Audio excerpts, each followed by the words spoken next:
Olá, eu sou o Der Júnior e nesta terça-feira, dia 1º de fevereiro, estivemos na Câmara Municipal de São Caetano do Sul, onde o vereador e presidente da Câmara, Titi Campanella, falou com a imprensa. Entre os temas abordados foi as ações do Legislativo em 2022, abono salarial dos profissionais de educação, BRT, entre outros temas. E claro, eleições 2022. Então, fica aí e confira a entrevista. A gente tem... Ontem mesmo eu fiz uma reunião com o prefeito Auríquio, para a gente até especular aí o que a gente vai ter de grandes projetos esse ano. A princípio não tem muita coisa que esteja pronto agora. Um projeto que deve estar vindo para cá logo é sobre o abono dos professores, do pessoal da educação, que a gente quer votar isso aí rapidamente. Apesar de ser um projeto que torna retroativo o pagamento a janeiro, quanto mais rápido a gente fizer o andamento disso, é melhor para deixar todo mundo tranquilo, que a gente não pôde fazer o ano passado por conta da 173, que ela não permitia. A nossa lei de abono ela é aprovada todo ano, então eu não podia criar despesas novas no ano passado. Então agora a gente está criando para esse ano aqui, sem problema, sem limitação, sem nenhum constrangimento com relação à lei 173. Um outro projeto que a gente também vai analisar, que voltou agora para ser visto pela equipe técnica, é sobre o BRT, que ele também vai ocupar algum pequeno espaço, mas que vai ocupar algumas faixas de rolamento da Guido Aliberti, principalmente entre a Avenida Lions e a Estrada das Lágrimas, e depois um pedaço também na frente do shopping. Eles estão pedindo cessão de uso dessas áreas. Mas aí vai passar também mais uma vez pelo crivo da área técnica. Como mudou a equipe da Secretaria de Obras, então ele vai ser analisado novamente e depois ele volta para a Câmara. Então, a princípio, são os dois projetos de maior monta. Então, legislativamente falando, é isso. Administrativamente falando, a gente vai continuar nesse ano aqui dando sequência a uma série de reformas que o presidente Pio já iniciou também há algum tempo. Lei orgânica, regimento interno da Câmara, a questão dos funcionários aqui do Legislativo, tanto os de concurso, os de carreira, quanto os comissionados, algumas mudanças que a gente quer fazer aí. Então, tem bastante coisa administrativamente para a gente fazer também. Como é que está essa nova fase profissional do Titi, que teve um protagonismo na gestão enquanto vereador, passou por um processo de eleição e aí, no mesmo dia que foi presidente da Câmara, foi prefeito, passou um ano como prefeito, teve uma resposta positiva da sociedade e aí retorna à Câmara sendo presidente da Câmara. Como está sendo também essa nova adaptação? Olha, para mim é um desafio muito legal, porque apesar de ser vereador pelo 3º mandato, eu nunca tinha comandado a Câmara, né? Então para mim vai ser uma experiência nova, uma experiência que eu vou fazer com a maior vontade para ter um bom desempenho. Diferentemente de quando eu fui prefeito, você tinha que conversar com a cidade toda. A gente vai continuar com esse diálogo, a gente vai continuar conversando com a cidade, mas a gente tem agora um público interno que a gente tem que satisfazer também, que na verdade são os vereadores, né? A gente lidera agora um grupo de 19 vereadores, com pensamentos, ideias, ideologias, posições diferentes, e a gente tem que trabalhar para o bem-estar de todos eles aqui dentro da Câmara, no processo legislativo, no processo democrático. Então vai ser uma experiência bem legal da minha parte aí, uma coisa que eu nunca fiz, mas para mim vai ser muito bom. E o que você traz dessa experiência de prefeitura, o que você traz dessa experiência para essa nova etapa da sua vida como presidente? O que você traz de lá para cá? Eu sempre achei que eu conhecia muito São Caetano, né, Denis? A gente está aqui há muito tempo já, né? Eu era amigo do seu pai, que seu amigo, seu pai, vocês viviam em casa, a gente vivia na casa de vocês. E a gente sempre achou que a gente conhecia muito, e sempre eles trabalharam na política. A gente sempre achou que sabia muito de São Caetano. Esse ano que eu fiquei lá, me ensinou que eu não sabia nada. Eu aprendi muito nesse último ano.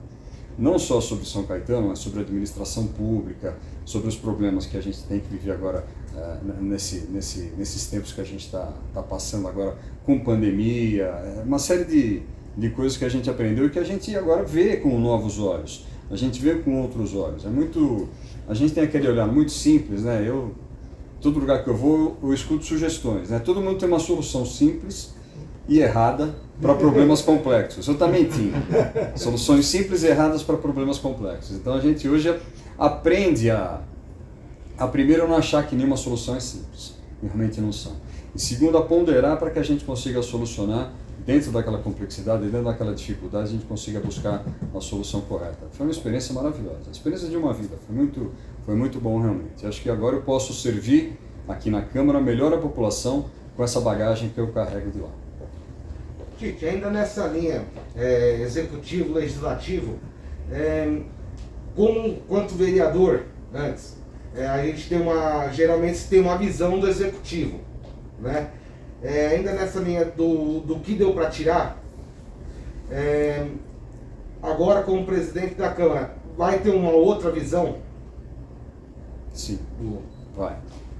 Como eu disse, o processo de amadurecimento, né? Um ano que me mostrou muita coisa, que eu pude estudar muito sobre a cidade, porque eu tinha ali um acesso muito grande a documentos, a mapas, uma série de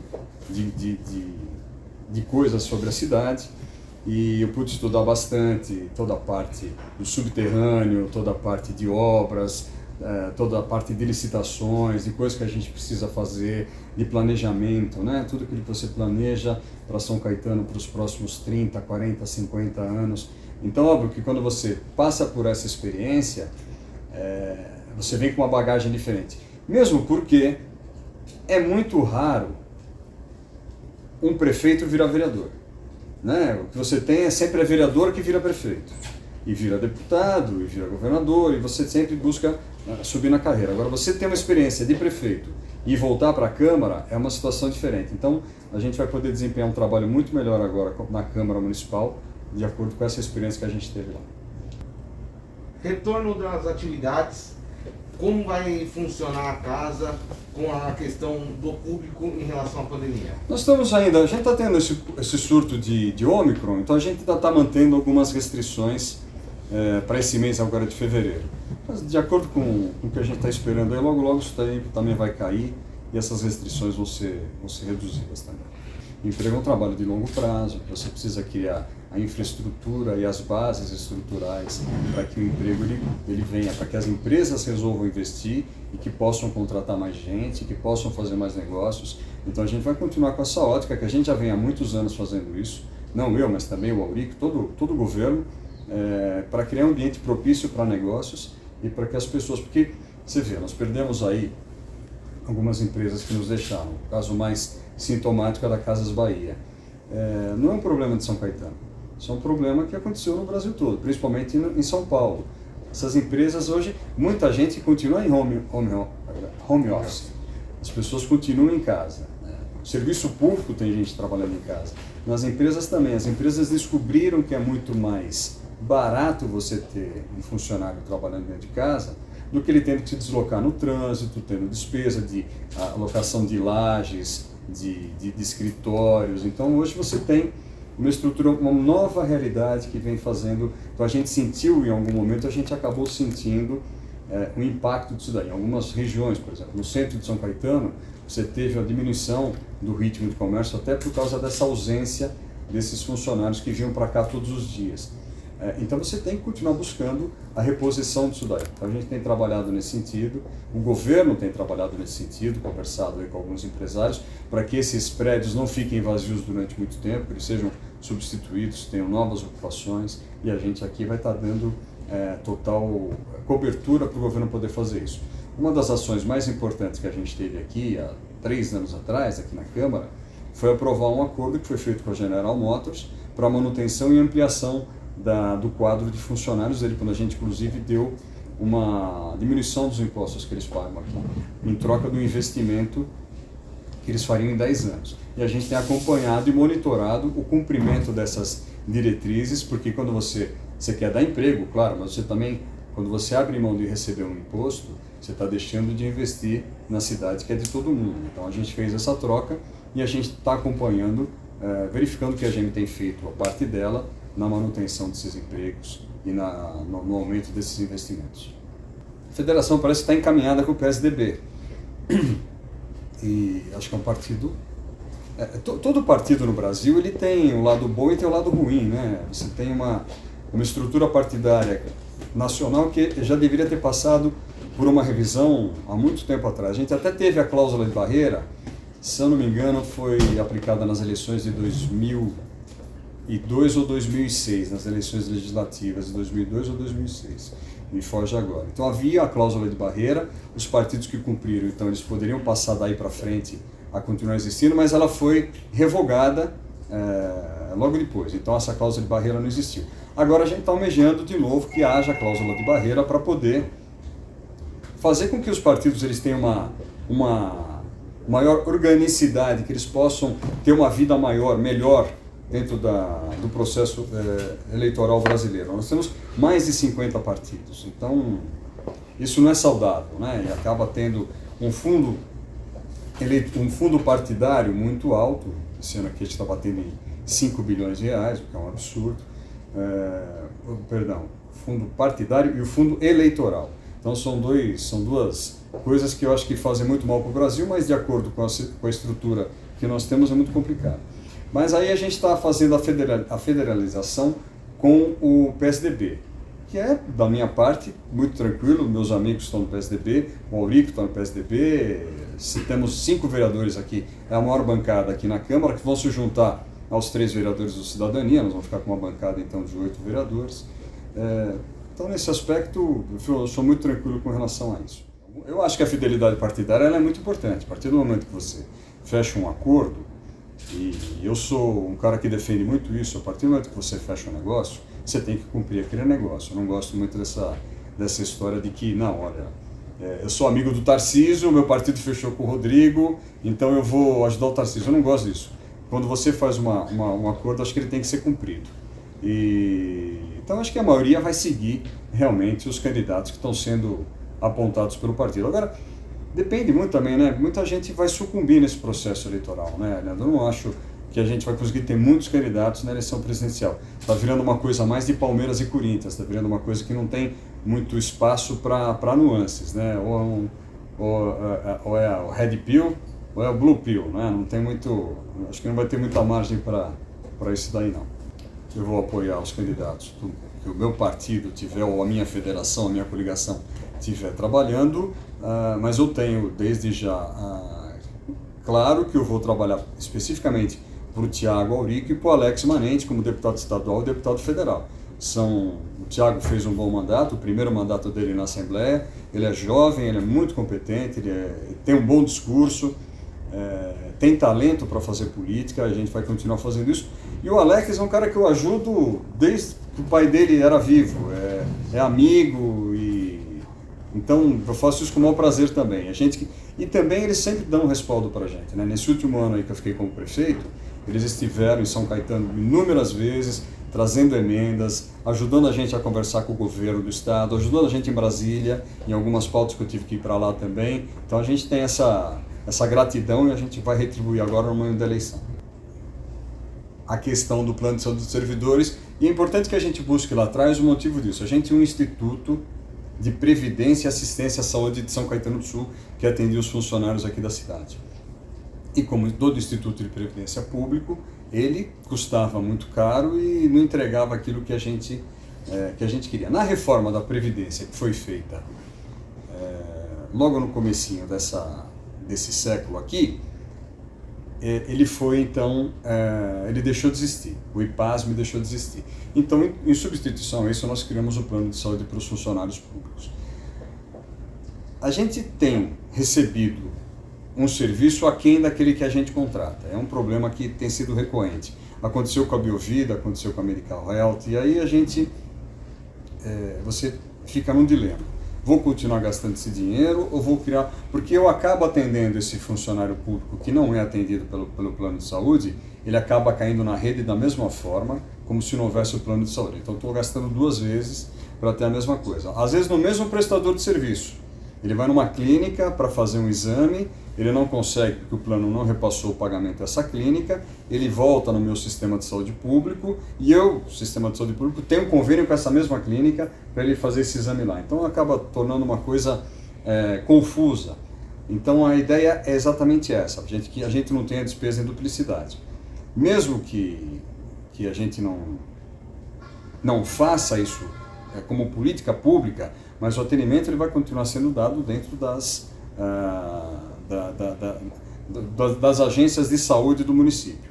Mas ainda não está com o martelo batido nesse aspecto, ainda está sendo negociado, está sendo conversado, estão estudando a abertura da licitação, estão montando o boneco desse projeto aí, e a gente vai conversar bastante. Mas é aquilo que eu disse, eu não discuto saúde com o Aurico, ele sabe disso, entende disso muito mais do que eu, ele foi o cara responsável pela implantação do SUS, aqui em São Caetano do Sul, e é uma das cidades em que é o melhor desempenho desse sistema de saúde do Brasil todo.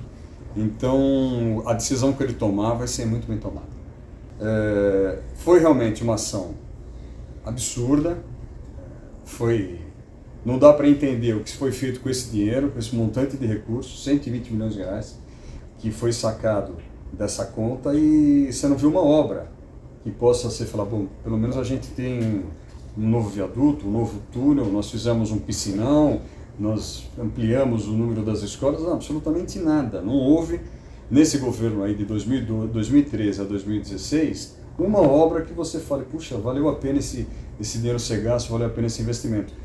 Inclusive, eles vão ter que responder isso na justiça, porque esse dinheiro não podia ser usado para custeio, ele foi usado para custeio. A gente se preocupou isso desde o primeiro momento. Eu estive na CPTM, alguns de vocês inclusive cobriram, eu estive lá com o Thiago, estive no Palácio do Governo, estive conversando com o governador, com o vice-governador. A gente buscou aí apoio dos mais variados espectros políticos, administrativos do governo do estado, para que a gente possa solucionar isso aí. Confio muito, o Aurico está dando continuidade nessas negociações, nessa conversa, confio muito que ele vai conseguir fazer isso aí, porque realmente é uma bomba atômica sobre a vida administrativa da cidade. 120 milhões é um valor que, apesar de São Caetano ser uma cidade rica, é 10% da nossa receita. É uma cidade rica, mas é uma cidade que tem toda a sua receita. Para pagar em 12 vezes, né? Para pagar em 12 vezes. Você tem praticamente todo o nosso orçamento, ele está vinculado aos serviços que nós prestamos. A gente tem uma capacidade de investimento hoje, se eu não me engano, é de 45 milhões no ano. Então, se mesmo que a gente perdesse toda a nossa capacidade de investimento, se eu não fizesse uma obra, uma reforma, mesmo assim a gente não ia conseguir pagar essa dívida. E é devida imediatamente. Ela já transitou em julgado, era um dinheiro que estava lá líquido e certo para ser levantado pela CPTM, e através de uma presepada que fizeram aqui, esse dinheiro foi gasto, mal gasto, ninguém sabe onde ele foi gasto, e agora sobra a conta para a população mais uma vez pagar, porque ela vai pagar através dos impostos que ela já recolhe, e através, se a gente tiver que pagar isso tudo de uma vez, ela vai ter perda na qualidade do serviço. Mas só para entender, o senhor disse que estourou a bomba no seu governo. Saiu algum dinheiro do cofre público na sua gestão? Saiu. Aí a gente teve que fazer um movimento, a gente buscou desde o princípio uma conciliação com a CPTM querendo receber num período muito curto de tempo, que a gente não tinha condições de pagar, e a gente começou a fazer um movimento buscando uma conciliação com a justiça, que a justiça arbitrasse um acordo. E para a gente mostrar nossa boa vontade, eu fiz um pagamento de 7 milhões de reais, que seria considerado como um pagamento inicial, para depois a gente pagar em prestações menores. Foi uma entrada? Foi uma entrada. Foi quando, o senhor lembra? Foi em novembro. Final de novembro nós fizemos esse primeiro movimento. E aí a questão ainda está na justiça, aguardando que a CPTM também concordasse, que a justiça arbitrasse esse acordo. A CPTM não concordou, agora a gente está fazendo mais um movimento, o Aurico esteve lá junto com o Thiago, junto com o Rodrigo Garcia, que é um parceiro de primeira hora de São Caetano também, que está nos ajudando muito nesse processo. Mas olha, é preocupante. Para mim foi preocupante o ano passado, eu como cidadão estou preocupado, como vereador estou preocupado, e imagino que o Aurico também esteja preocupado, porque a partir do momento que se a justiça der para a gente a decisão de que nós temos que pagar, as verbas começam a ser sequestradas imediatamente. Nós vamos ter problema de pagamentos do dia a dia. Isso tudo não é porque houve um erro meu, do Aurico, ou de um prefeito que errou na boa-fé. Foi realmente um absurdo o que foi feito aqui em São Caetano do Sul entre 2013 e 2016, com o uso de um recurso que não era nosso, que foi dado em confiança, foi resgatado em confiança, mas que era para ser usado em alguma coisa que prestasse, e não simplesmente para pagar a conta do dia a dia. A gente está aguardando a chegada dele aqui, o pessoal do corpo técnico da prefeitura está terminando a elaboração. Assim que ele chegar, a gente aprova ele o mais rapidamente possível. Eles podem ficar tranquilos que mesmo que tenha algum tipo de atraso, eles vão receber retroativamente a janeiro.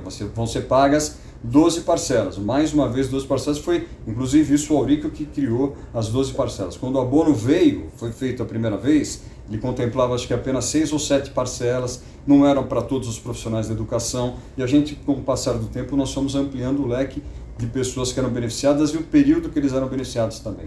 Então, mais uma vez, o Auríquio vai mandar uma mensagem para a gente, ele já me antecipou isso, que vai ser mais uma vez 12 parcelas. Quanto mais rápido a gente fizer, melhor, que mais rapidamente o dinheiro vai para o bolso desse profissional.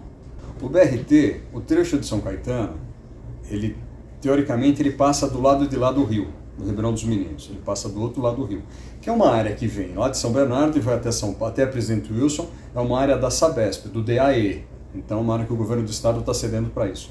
Só que no trecho que ele chega em São Bernardo, da Avenida Lions, ali onde a gente costuma falar que é o cemitério vertical, até a Estrada das Lágrimas, que é a Faculdade Mauá de Engenharia, Faculdade de Engenharia Mauá, nesse trecho, nesse S que faz ali, ele teria que entrar na Guida Liberty. Ali ele reduz, é muito ruim reduzir uma faixa de rolamento ali para a gente. Então, é isso que está sendo rediscutido. A parte técnica da prefeitura está rediscutindo isso com a empresa que vai fazer a exploração do serviço, para poder buscar uma alternativa. Aquele trecho da Guida Liberty é muito pequeno. Mas o projeto fala claramente de redução. Exatamente. Eles pedem a cessão dessa área, desse trecho. Tá, seria ali da Alfonsina até onde? Da Lions, do cemitério vertical. Tá. Antes da Alfonsina. A Alfonsina tá. bem lá para frente. Antes aqui. Do cemitério vertical até a Faculdade de Engenharia Mauá.